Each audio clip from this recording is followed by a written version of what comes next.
के बीच बड़ी खबर का रुख करते हैं। दिल्ली एनसीआर में 10 साल पुरानी डीजल और 15 साल पुरानी पेट्रोल गाड़ी के मालिकों के खिलाफ फिलहाल कार्रवाई नहीं होगी।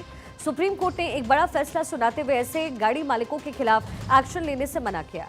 सुप्रीम कोर्ट ने कहा कि दिल्ली एनसीआर में 10 साल पुरानी डीजल और 15 साल पुरानी पेट्रोल गाड़ियों के मालिकों के खिलाफ कोई एक्शन नहीं लिया जाएगा। हालांकि इस पूरे मामले में 4 हफ्ते बाद सुप्रीम कोर्ट में दोबारा सुनवाई होनी है। आपको बता दें कि दिल्ली सरकार ने सुप्रीम कोर्ट में याचिका दाखिल करते हुए पुरानी गाड़ियों पर लगाए गए बैन को हटाने की मांग की और इस याचिका पर सुनवाई करते हुए ही सुप्रीम कोर्ट ने केंद्र और सीएक्यूएम को नोटिस जारी किया है। क्या है सीएक्यूएम, ये आपके लिए जानना जरूरी है। दरअसल मामले की जो सुनवाई है वो चीफ सीजेआई बीआर गवई की अगुवाई वाली बेंच ने की। सीजेआई की तरफ से ये सुनवाई हुई है जिसमें जस्टिस विनोद के चंद्रन और जस्टिस एनवी अंजारिया भी शामिल रहे। दिल्ली और केंद्र सरकार को इसमें नोटिस जारी हुआ है। कोर्ट ने दिल्ली सरकार की याचिका पर नोटिस जारी किया। दिल्ली सरकार और केंद्र सरकार से 4 हफ्तों में जवाब दाखिल करने को कहा गया। सीजेआई गवई ने कहा है कि तब तक गाड़ी मालिकों के खिलाफ कार्रवाई नहीं होगी। 10 साल पुराने डीजल, 15 साल पुराने पेट्रोल वाहनों पर जबरन कार्रवाई ना हो और इसके साथ ही कोई जो पनिशेबल इसमें ऑफेंस है वो ना हो, यानी कोई कार्रवाई नहीं होनी चाहिए। सीजेआई ने यह भी टिप्पणी की है और स्पष्ट किया कि पहले जो कारें हैं वो 40 से 50 साल तक भी चलती थी और अब भी विंटेज कारें हैं। आपको बता दें कि दिल्ली सरकार ने सुप्रीम कोर्ट में याचिका दायर कर 10 साल पुराने डीजल और 15 साल पुराने पेट्रोल वाहनों, जिन्हें एंड ऑफ लाइफ व्हीकल्स कहा जाता है, उस पर लगे बैन को चुनौती दी थी। सरकार का कहना है कि ये पाबंदी वैज्ञानिक आधार पर नहीं है। दिल्ली सरकार ने इसमें तर्क दिया कि गाड़ियों की उम्र के बजाय उनके प्रदूषण स्तर की जांच की जाए। साथ ही सरकार ने मांग की कि वायु गुणवत्ता प्रबंधन आयोग और केंद्र सरकार इस बैन के पर्यावरण पर असर की गहन जांच करे। अब आपको बताते हैं कि सीएक्यूएम है क्या। तो सबसे पहले तो इसकी परिभाषा आप समझिए। इसका मतलब होता है commission for air quality management, यानी वायु गुणवत्ता प्रबंधन आयोग। अगस्त 2021 में दिल्ली एनसीआर में वायु गुणवत्ता प्रबंधन के गठन इसका हुआ। वायु गुणवत्ता से संबंधित समस्याओं का बेहतर समन्वय हो, अनुसंधान ठीक से हो, इसकी पहचान हो और समाधान हो, इसलिए सीएक्यूएम बनाया गया। सीएक्यूएम से पहले वायु गुणवत्ता की निगरानी और प्रबंधन कई निकाय पहले भी करते थे।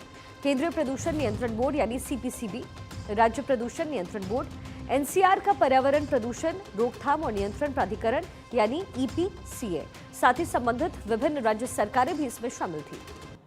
सीएक्यूएम सबसे बड़ी बॉडी है और सभी निकाय को वो एक साथ इकट्ठा करती है, यानी एकीकृत करने का काम करती है। सीएक्यूएम दिल्ली एनसीआर में वायु गुणवत्ता की सुरक्षा और सुधार के लिए फैसले लेता है और आदेश भी जारी करता है। सीएक्यूएम के आदेशों या फिर निर्देशों का पालन न करने पर 5 साल की जेल या 1 करोड़ रुपए तक का जुर्माना आपको लग सकता है। इस मामले में सुनवाई का अधिकार अन्य अदालतों के बजाय सिर्फ राष्ट्रीय हरित अधिग्रहण के पास होता है, यानी एनजीटी के पास। सीएक्यूएम के पास किसी भी सेक्टर में उद्योगों को प्रतिबंधित करने, निरीक्षण करने का भी पूरी तरीके से अधिकार है।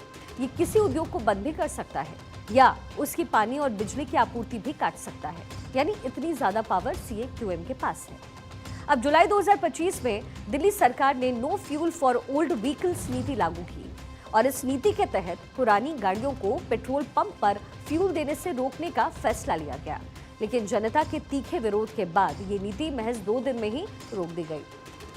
दिल्ली सरकार ने माना कि इस बैन को लागू करने में लॉजिस्टिक्स और बुनियादी ढांचे की कमी जैसी कई समस्याएं हैं और इसके बाद सीएक्यूएम ने 1 नवंबर 2025 से दिल्ली एनसीआर में पुरानी गाड़ियों को फ्यूल देने पर रोक लगाने का जो निर्देश था वो जारी किया।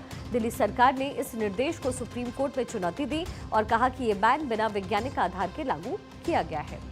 दिल्ली में हवा की गुणवत्ता को बेहतर करने के लिए 2015 में एनजीटी ने 10 साल से पुराने डीजल और 15 साल से पुराने पेट्रोल वाहनों पर बैन लगाया था, जिसे सुप्रीम कोर्ट ने 2018 में सही ठहराया। लेकिन दिल्ली सरकार का कहना है कि BS6 लागू होने के बाद पुरानी गाड़ियों पर पूरी तरीके से बैन लगाना जरूरी नहीं है। सरकार का यह तर्क ये है कि इस बैन से मध्यम और जो निम्न आय वर्ग के लोग हैं, जिनके पास गाड़ियां हैं, जो पुरानी गाड़ियों पर निर्भर हैं, सबसे ज्यादा वही प्रभावित होंगे और ये बेहद खतरनाक हो सकता है।